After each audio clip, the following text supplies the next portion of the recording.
هم يبكي وهم يضحك. كنا حاضرين النهارده يعني مع احد الاشبال اللي معاه الاستاذ ابراهيم قدام محكمه جنايات احداث طفل. احنا من الساعه 8:30 في القاعه، طالعين من المحكمه دلوقتي الساعه كام؟ الساعه كام يا استاذ ابراهيم؟ الساعه 6:35 دقيقه. 6:35 دقيقه. احنا شفنا كميه اطفال مقبوض عليها، سواء بيتجدد لها حبس، نقطع من الكوبري، سواء بيتجدد لها حبس او جلسه محاكمه امام محكمه جنايات الاحداث.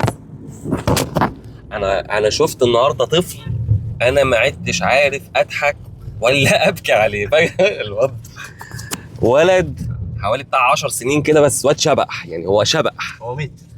متر بالظبط. الواد متر بالظبط. الواد قد رجلي، قد رجل واحده بس من رجلي طولها ورفعها برضه يعني. والله الواد كانوا مكلبشينه من هنا، يعني مش لاقيين ما الكلبش هيسلت من ايده، فهم مكلبشينه من فوق خالص، ان هم مضايقين الكلبش على القهوه. في الواد قد كده. انت جاي في ايه يالا؟ قال لك اتجار مخدرات، وبشبحانك اتجار مخدرات. اتجار يخرب بيت سنينك.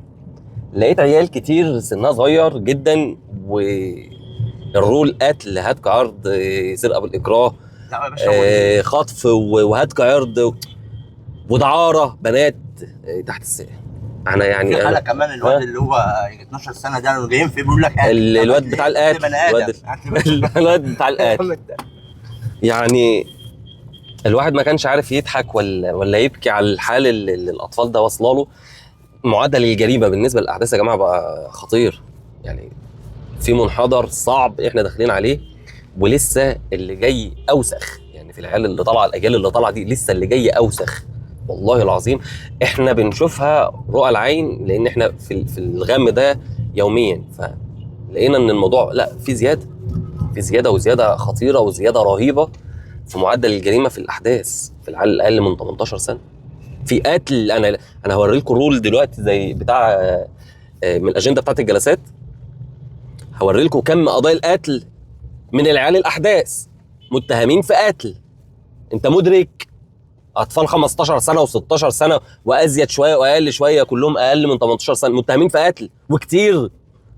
يا نهار اسود. وقضايا هتك عرض كتير، وقضايا خطف وهتك عرض كتير، وقضايا اتجار مخدرات كتير، وسلاح ناري وفريده خرطوش هرقطين وسرقه بالاكراه الى اخره. لا، الموضوع محتاج فعلا وقفه، وفعلا فعلا فعلا والله ان لم نتكاتف يعني هيحصل مهازل بعد كده، ولن تأمنوا على نفسكم وانتوا في بيوتكم. السوشيال ميديا، الافلام، المسلسلات، الحاجات دي سيطرت على عقول اولادنا، والمهرجانات سيطرت على عقول اولادنا بطريقه غريبه الشكل. ربنا يسترها عليك وعلينا ان شاء الله باذن الله تعالى.